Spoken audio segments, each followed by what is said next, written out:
So I'm gonna do another cooking recipe today because why not? We're all stuck inside and you might as well eat something delicious while you're at it. So I'm going to teach you guys how to make my recipe for guacamole. It's loosely, well, not very loosely, but it's based off of the recipe my dad always made us while we were growing up.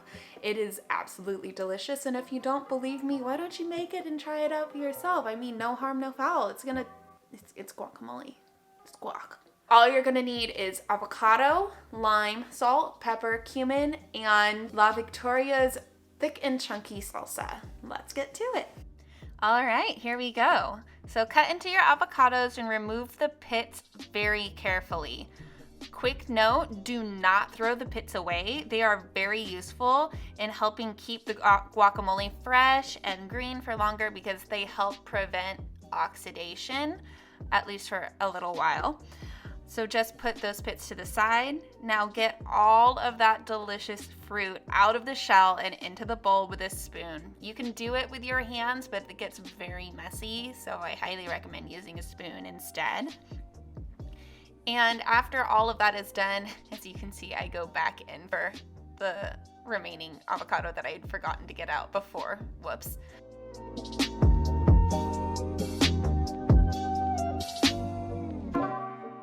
Now go ahead and repeat with all of the avocados. You don't need to keep the pits from all of them, just maybe 2 or 3 depending on how big the batch is.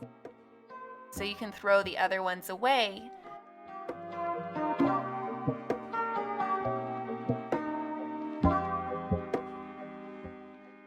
Awesome, so now that that's done, go ahead and clean up your station. So grab a potato masher or a fork and mash the avocados until they're creamy with just some chunks left behind, because we all love having a little bit of chunky guacamole, am I right? Then add your salt, your pepper, your cumin, and your lime. I do not have any for sure measurements on any of this. I just kind of eyeball it and then adjust it depending on the taste of the guacamole, whether or not I feel that it needs more. You can't really take any of the seasoning out, so I can't take less. I can put less in, but you know, it is what it is.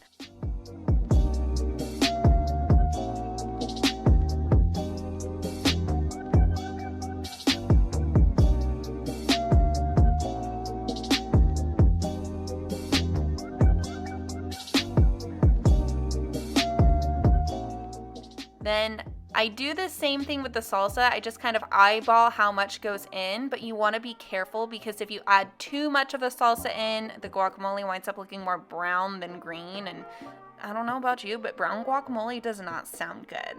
So go ahead and mix it up until it is well blended. Grab your pits from earlier, throw them in, and then you are done.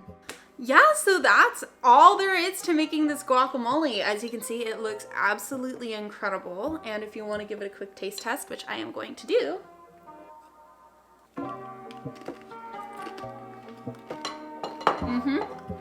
That is some good guac. I highly recommend this to anybody who loves guacamole or avocado in any way. It is so quick and easy to make. Literally, it took me all of 10 minutes to make this. So, yeah. Happy eating during quarantine or any other time of the year. Bye, guys.